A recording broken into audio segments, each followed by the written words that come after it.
بسم اللہ الرحمن الرحیم۔ سترہ کے آداب۔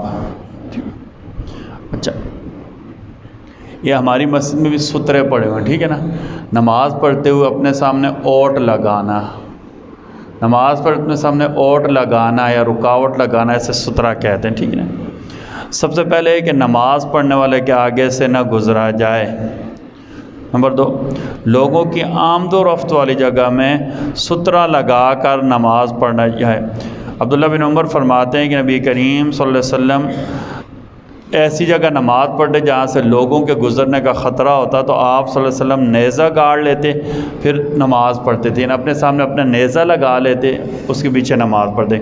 ایک حدیث شریف میں آتا ہے کہ آپ صلی اللہ علیہ وسلم ایک جگہ نماز پڑھ رہے تھے، وہ لوگوں کی گزرگاہ تھی، آپ صلی اللہ علیہ وسلم نے اپنے سامنے نیزہ ایسے گاڑ لیا، یعنی سترہ لگا لیا، لوگ آگے سے گزر رہے تھے۔ ہماری مسجد میں یہ ہوتا ہے بھی سترہ رکھ لیتے ہیں، اس کا مطلب کیا ہوتا ہے، اب اگر بے شک امام نماز پڑھا رہا ہے، کوئی آگے سے گزر گیا تو کسی کی نماز پر کوئی فرق بھی نہیں آئے گا اور گزرنے والے کو گناہ بھی نہیں ہوگا، ٹھیک ہے نا۔ سترہ کی موٹائی کم از کم 1 انگلی کے برابر ہو، کم از کم جو سترہ نا جتنی ایک ڈنڈا ہوتا ہے نا اتنا موٹا ہو، اور 1 ہاتھ کے برابر لمبا، یہ 1 ہاتھ شریط، اور یہ کم از کم جو ہے نا 1.25 فٹ یا اس سے کچھ زیادہ بن جاتا ہے، 1.5 فٹ احتیاطاً کر لیں، 1.5 فٹ احتیاطاً کر لیں، ٹھیک ہے نا۔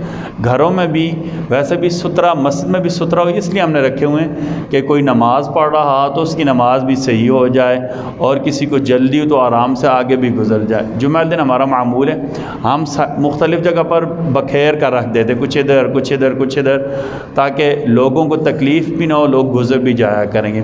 عمومی حالت میں بھی آپ کی خدمت میں گزارش ہے، ہماری مسجد میں سترے اسی لیے رکھے ہوئے ہیں کہ اگر کوئی اکیلے نماز پڑھ رہا ہو، خطرہ ہو کوئی آگے سے گزر جائے گا، جیسے مسجد میں بچے کوئی ہو تو اپنے سامنے سترہ رکھ لیا کریں، ٹھیک ہے نا۔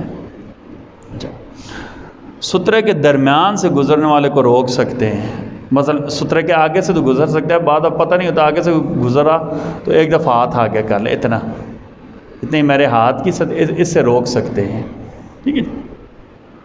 انشاءاللہ باذن اللہ تعالی زندگی رہی تو کل امامت کے آداب، کہ امام کس کو مقرر کرنا ہے یا امام کون ہو سکتا ہے، ٹھیک ہے۔ تعالیٰ ہم سب کو کہنے سننے سے زیادہ عمل کی توفیق عطا فرمائے۔ ہمارا مختصر درس ہوتا ہے، آپ سے گزارش ہے اس میں بیٹھا کریں تاکہ کم از کم جو بنیادی مسائل ہیں ان سے آگاہی ہم سب کو ہو جائے۔ ربنا تقبل منا انك انت السميع العليم وتب علينا انك انت التواب الرحيم برحمتك يا ارحم الراحمين۔